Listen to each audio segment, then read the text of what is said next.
नमस्कार साथियों, मैं आपका साथी दिनेश बोहरा।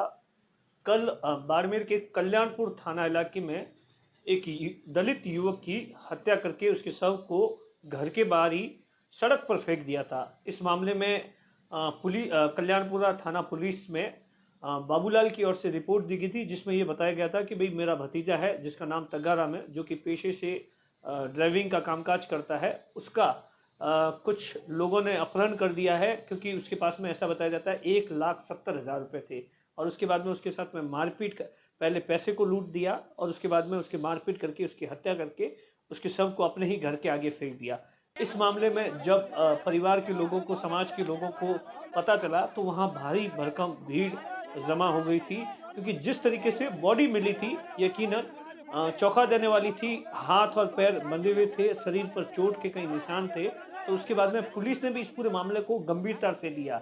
जैसे ही घटना की जानकारी मिली, तो पुलिस 2-3 थानों की पुलिस पहुंची और पुलिस की कई टीमें गठित कर दी, क्योंकि यह स्पष्ट था कि जो आरोपी है वो हिस्ट्री शीटर वक्ताराम बताया जा रहा था, जो कि रिपोर्ट में साफ तौर पर बताया गया था। तो उसके घर के आगे ही शव था और वहीं पर खून के निशान थे। तो पुलिस को इस बात का अंदेशा था कि वक्ताराम इस पूरे मामले में मुख्य आरोपी हो सकता है।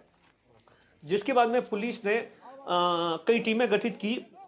जो वक्ताराम है उसको और उसके साथ में उसकी पत्नी हिरासत में लेने के लिए कई टीमें गठित की थी।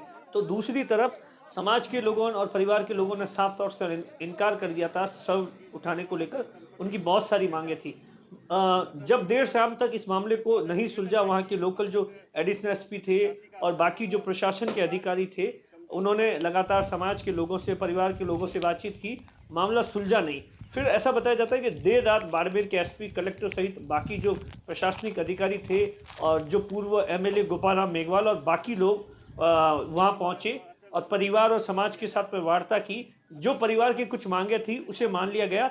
वहीं पुलिस ने इस पूरे मामले में तत्काल कार्रवाई करते हुए 24 घंटों में जो जिस एफआईआर में जिस पर नाम था हिस्ट्री शीटर वक्ताराम इसलिए क्योंकि कल्याणपुर थाने का वो हिस्ट्री शीटर है। उसके बाद में पुलिस ने उसको, वक्ताराम को, ऐसा बताया जाता है कि पाली से इस मामले में हिरासत में लिया है। और उसके बाद में उसकी जो पत्नी है ममता, उसको जोधपुर के लूनी से हिरासत में लिया गया है।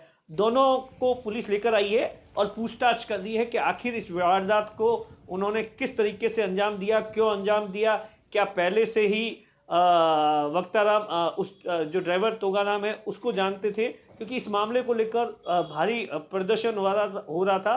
बाड़मेर के पुलिस अधीक्षक दीपक भार्गव ने, जब हमने उनसे बातचीत की, तो उनका साफ तौर पर कहना है कि मामले की गंभीरता को देखते हुए पुलिस ने दोनों को हिरासत में ले लिया है और दोनों से पूछताछ की जा रही है। कुछ और लोगों के जो नाम, जिस तरीके की बात सामने आ रही है, उस एंगल पर भी पुलिस जांच कर रही है।